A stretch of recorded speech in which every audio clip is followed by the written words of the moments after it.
Alright, so before we get into anything too serious today, can I just say I had one of those tiny British moments this week where nothing dramatic happens, but you walk away thinking, hang on, did I just get told off politely?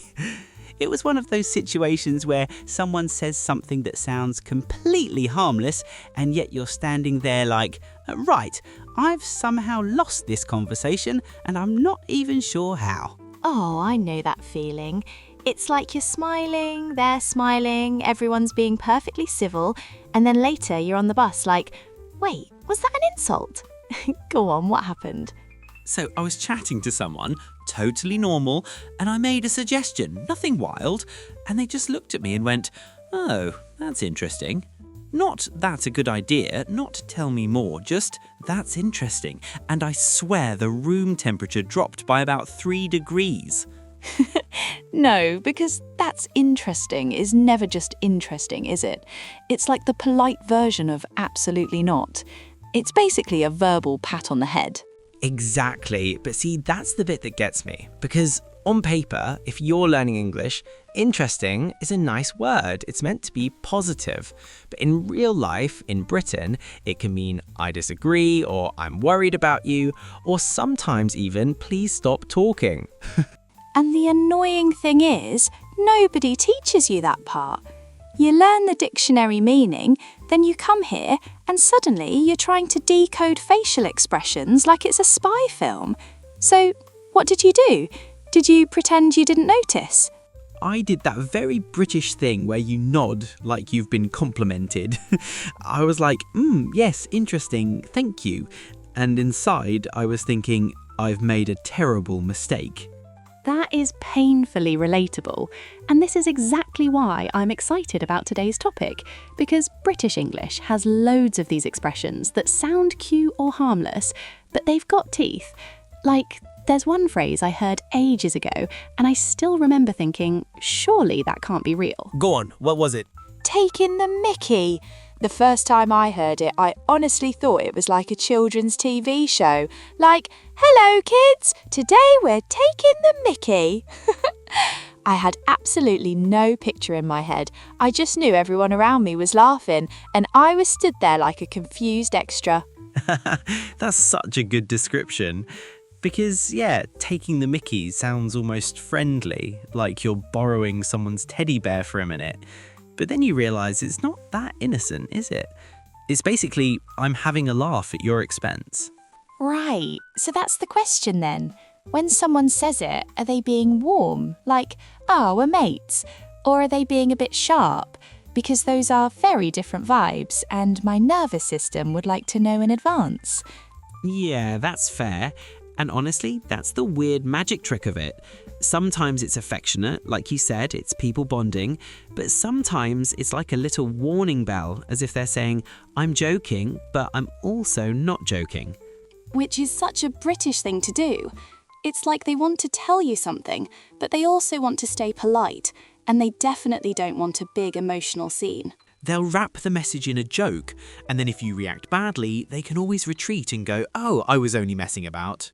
It's very convenient, and I think that's why these phrases are so fascinating, because they're not just words, they're little social tools. And also, it makes you feel slightly paranoid in the most British way possible. Like, am I being included, or am I being politely roasted? Honestly, both could be true at the same time. And that's what we're going to unpick today. Gently, without turning it into some big lecture, because nobody wants that. But we do want to be able to hear a phrase like that and think, okay, I know what game we're playing here. Yes, please, because I'd love to stop smiling in the wrong places. All right, let's talk about this properly. All right, before we properly wander into the woods with all these weird phrases, if you've just stumbled across us for the first time, this is Mind a Gap. It's basically me and Casey having a chat about the kind of everyday English you hear in real life, the stuff that sounds simple but somehow carries a whole extra message underneath. And it's usually the bits nobody warns you about. You learn the correct version and then you meet an actual person, and suddenly English turns into this little guessing game. So today is very much one of those days.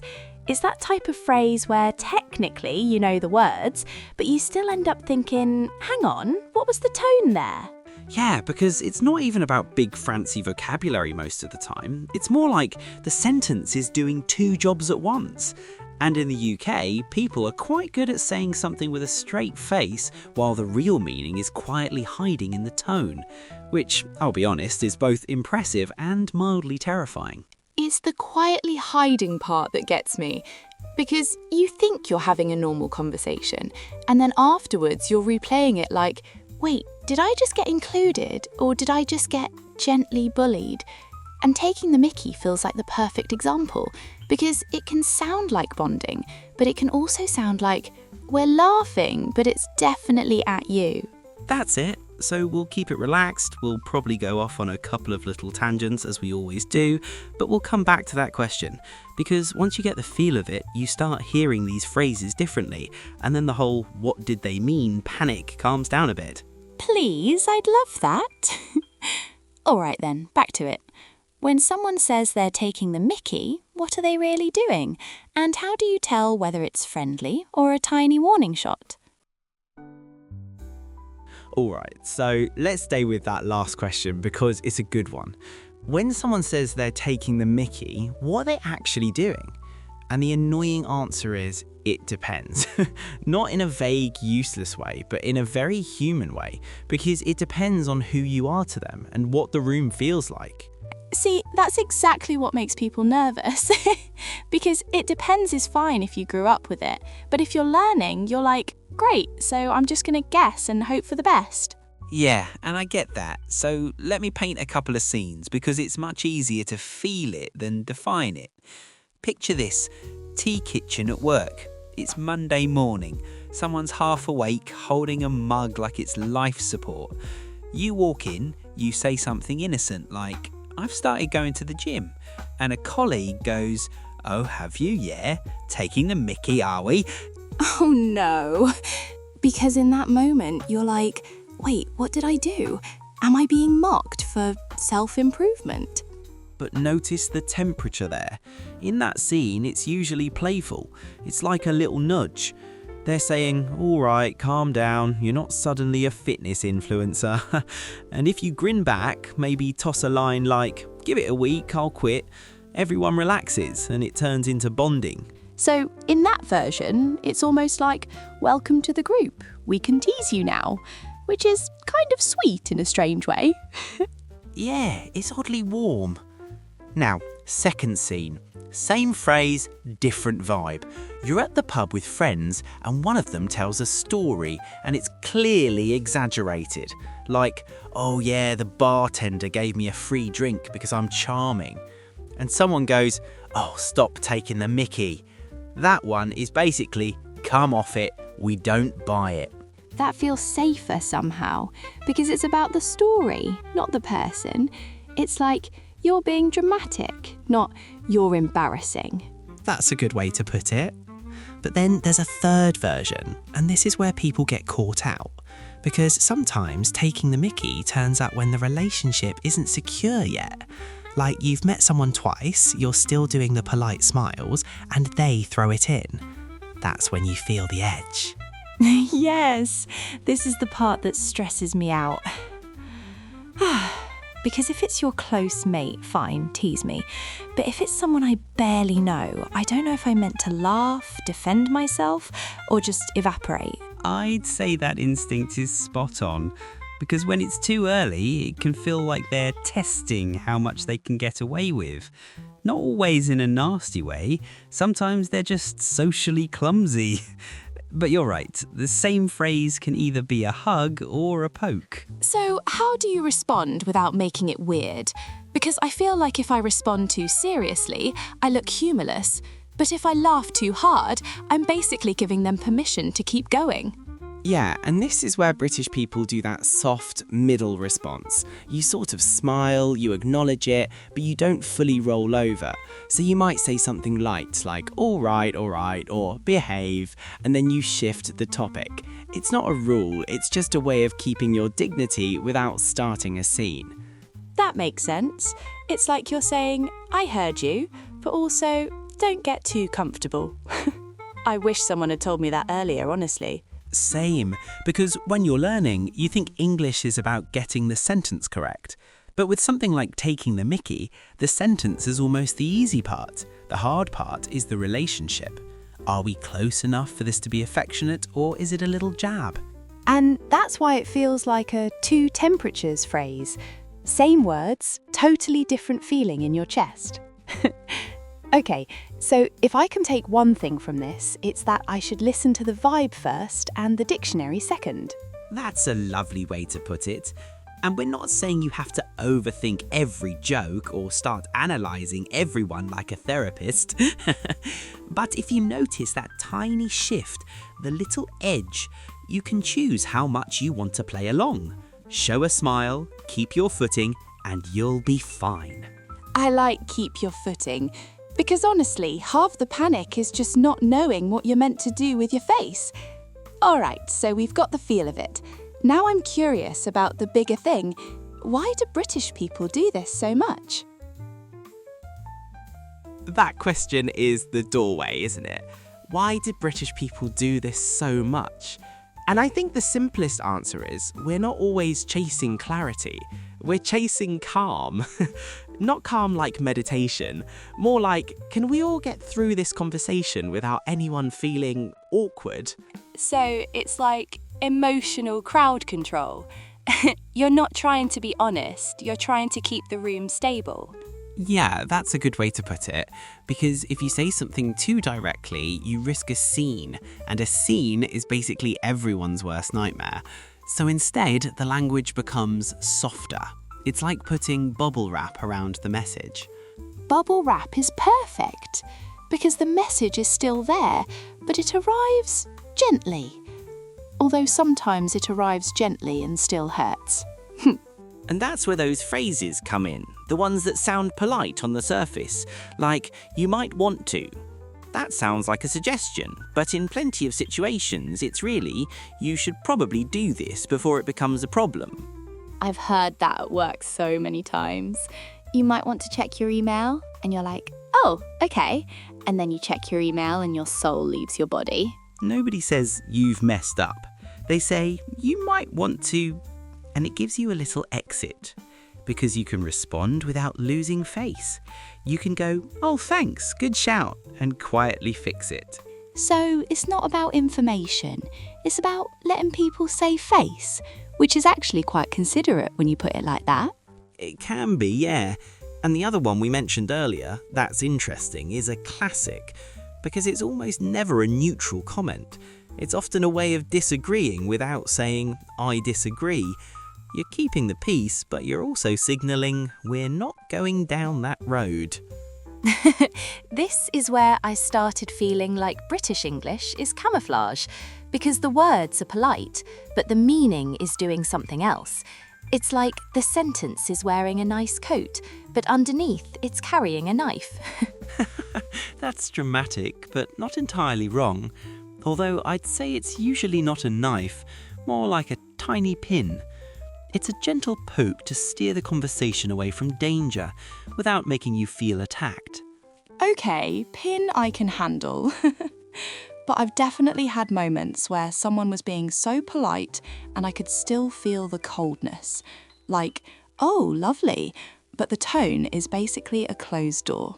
Yeah, and that's the key thing. The sentence is often doing a relationship job. It's not just passing information, it's managing distance. It's saying we're fine, but also let's not get too close, or let's not argue, or let's keep this pleasant. And I suppose that's why it feels confusing for learners. Because you're listening for the literal meaning, but British people are listening for the social meaning. So two people can hear the same sentence and walk away with totally different feelings. That's it. And once you realize that, a lot of things make more sense. You stop thinking, why won't they just say it? And you start thinking, oh, they're trying to leave everyone a way out. It's not always perfect and it can be maddening, but it does have a logic. So basically, British English is less like a straight line and more like a roundabout. You still get to the destination, it just takes a few polite turns.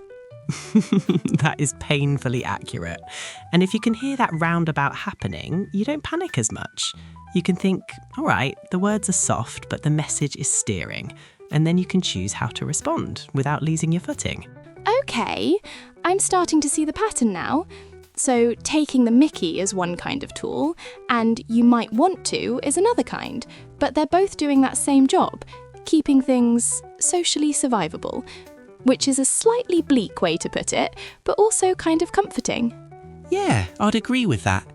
And once you start hearing English like that, it's not just vocabulary anymore. It's like you're hearing the social map underneath the words. Which is exactly why people can speak fluent English and still feel lost in the UK sometimes. And we're going to talk about that lost feeling, aren't we? Because it's not the grammar, it's the vibe. All right, let's keep going. Yeah, that lost feeling you mentioned. I think that's the real struggle for a lot of learners. Because it's not that your English is bad. Quite often, your English is actually fine. It's just that you're hearing the words, but you're missing the temperature of the relationship. That is so true. I used to think my listening was rubbish, and then I realised, no, I'm just listening too literally. Like I'm collecting vocabulary, and British people are doing social maths. Social maths is brilliant. Because yeah, you can understand every single word in a sentence and still not know whether someone is pulling you closer or quietly pushing you away. And that gap, that's where the awkwardness lives. And then you freeze. You're like, okay, I understood the sentence, but I don't know what my face should do. Do I laugh? Do I say sorry? Do I pretend I've got a phone call? Honestly, the fake phone call has saved many lives. But here's the thing. In British conversations, you're often listening for extra signals. You're listening for tone, for pauses, for how quickly they reply, and even whether the laugh sounds real or a bit decorative. That is so specific and so accurate. It's like, ha ha ha, but their eyes are saying, please don't continue. Exactly. And again, nobody is being evil. Most of the time, it's just social smoothing. They're trying to keep things light, even when they disagree, or even when they're setting a boundary. So the sentence becomes like a cushion. It softens the impact. But if you didn't grow up with that, it's so easy to miss. And then you walk away thinking, why do I always feel weird after talking to people? Which is such a frustrating feeling, because you blame yourself. Yeah, and I really want people to stop blaming themselves for that. Because it's not a vocabulary problem, it's not even a grammar problem. It's a culture problem in the neutral sense. Like you're missing the background settings. You're watching the film, but you don't have the subtitles for the social layer. That metaphor is painfully comforting, because it explains why you can study for years, get a decent score, and still feel like conversations are slippery. Like you can't grab onto the meaning properly. And that's why these soft British phrases matter so much. They're carrying signals about closeness, about approval, about boundaries, and about whether it's safe to continue. So when you learn to hear that, your listening jumps, because you're not just decoding English, you're decoding intent. And it also explains why people go quiet, because they're not scared of English, they're scared of misreading the vibe. They're thinking, if I reply too directly, will I sound rude? If I joke back, will I look stupid? That's the heart of it, yeah. So I'd say if you've ever felt that hesitation, it doesn't mean you're weak, it means you're sensitive to the social risk, which is actually quite smart. And once you start noticing what British people are trying to protect, you can relax a bit. That's a lovely way to frame it. So it's not, I'm bad at listening, it's, I'm learning a new social operating system. And yeah, it takes a minute. The good news is, once you hear it, you can't unhear it. You start spotting the cushions, the roundabouts, the little escape routes. And then you're not just understanding English, you're understanding the conversation. And that feels so much nicer, honestly. All right, so we've talked about the signals. Now I want to hear what it actually sounds like in real life, because I feel like that's where it clicks. All right, let's do what you just said, because this is where it actually clicks. Let's make it real. We'll do a couple of tiny scenes, nothing fancy, just the sort of conversations that happen all the time. And instead of analysing like we're in a seminar, I'll just tell you what I'd say back, and you can tell me if it sounds insane. Oh, I'm ready. And for the record, I will absolutely respond in the most foreign way possible, just to help everyone at home. Public service. Perfect. Scene 1. Office kitchen. Again, because British life revolves around kettles. You've brought in some homemade biscuits. You're proud of them. You put them on the table. A colleague walks in, takes one look and goes, "Oh, look at you, taking the mickey with these fancy biscuits, are you?" Okay, my foreign response would be like, "No, I'm not taking the mickey. I made biscuits." And then I'd stare at them like they've accused me of a crime. That is exactly what people do though. Alright, so what I do is I'd keep it light and I'd join the joke, but only a little. I'd go, I know, I've become unbearable. Have a biscuit before I get worse. Because that way you're saying, I heard the teasing, I'm fine with it, and you keep the mood warm. That's actually nice. It's like you're giving them a safe landing. And you're also not over-explaining, which is what I do when I panic. If you over-explain, you accidentally turn it into a serious moment, and nobody asked for that. Alright, same scene, but slightly different energy. Imagine it's not a close colleague. It's someone new, maybe someone you've only said hello to twice. They say the same line about taking the mickey, and it feels sharper. Yes, like, excuse me, who are you? So what do you do there? Because joking back feels risky, but going cold feels awkward too. This is where the middle response is your best mate. You acknowledge it, but you don't fully invite more. So you might do a small smile and go, "Ha, yeah. Anyway," and then you pick up the kettle or ask a neutral question. It's basically you saying, "I'm not offended, but we're not that close." That is such a British skill, honestly. Because you're moving the conversation without announcing you're moving it. I would 100% announce it. I'd be like, "I feel uncomfortable now." And that's why you're refreshing. Alright, scene 2. Pub with friends, proper casual.